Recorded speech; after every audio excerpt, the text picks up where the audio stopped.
to talk to you about drugs and alcohol. The steps to take when building healthy boundaries with your parents. Have you ever been stuck in a situation where you spend most of your time trying to fix something that just can't be fixed? Well, I have, and according to my survey, 50% of you have as well. My dad is an alcoholic, as well as a smoker, which those two never go well together. And he never seems to keep a job. He's either being hired and then being fired, or he just quits because he just doesn't like it, which a job is a job. That caused my parents to divorce when I was only 5 years old.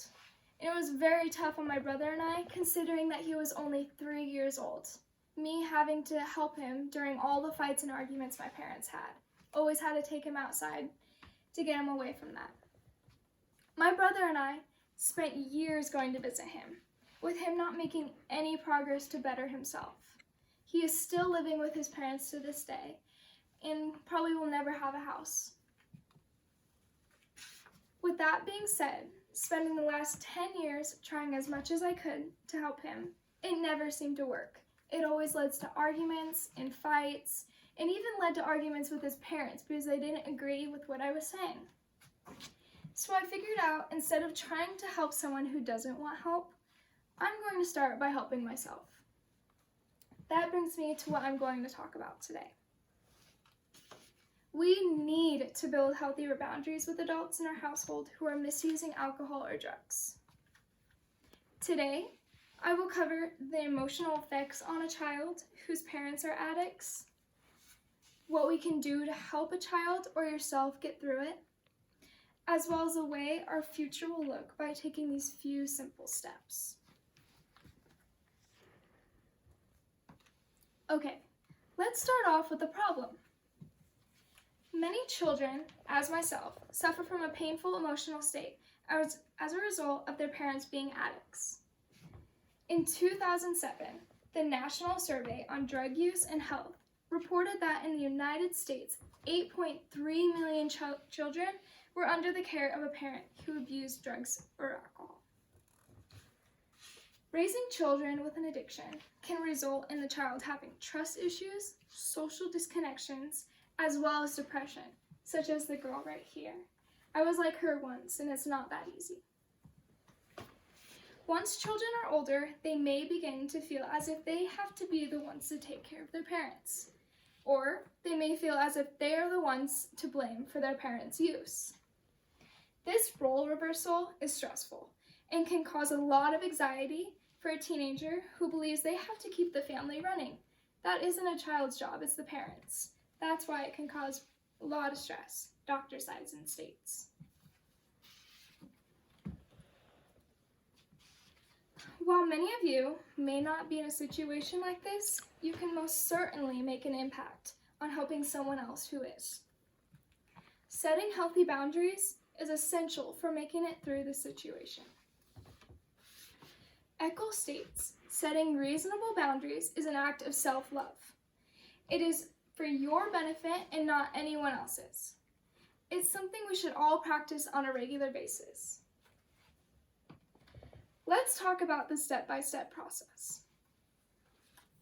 First, help them through the fact that they can't fix people.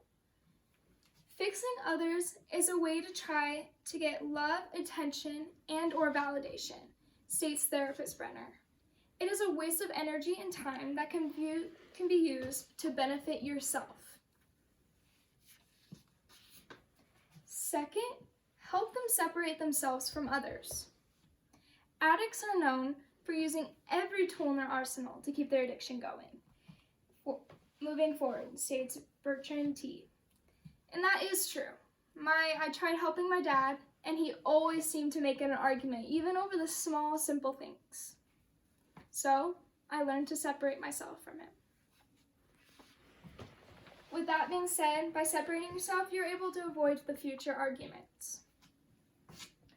Third, enforce them to say what they want to say, but by being calm and concise.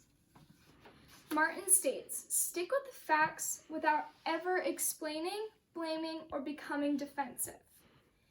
For example, Say, I'm going to a friend's house to stay the night, instead of saying, I'm leaving because you are drinking and being crazy and I just do not want to be around you. That never ends up well. It always leads to an argument and fighting, and your parents want to, probably even drink more, as my dad wanted to. Now, I understand that most of us are about 16 years old, and a few of us are 17 and 18, which many of you see as an obstacle when talking to your parents because they just won't listen to you. They don't quite take you seriously, and they just don't want to hear out what you want to say. However, I am not asking you to talk to them. I am asking you to focus on yourself and build healthy boundaries that don't cause you to stand up to your parents, but only allow you to make the change. Only you. Building healthy boundaries can help you or someone around you live a much needed healthier life. You are stronger and just simply happier. I just want you to look at the big picture with me. By building healthy boundaries, you create a healthier life for yourself or even others. You take the toxic straight out of your life, which makes you happier. You are able to focus on your worth instead of tearing yourself down over someone else's. You come out stronger than ever and can take on anything that comes your way. You don't let all the arguments and your parents drinking or even doing drugs get a hold of you. You're stronger than that. Plus, you'll look as happy as these guys behind me. See, they've never seen a sad day in their life.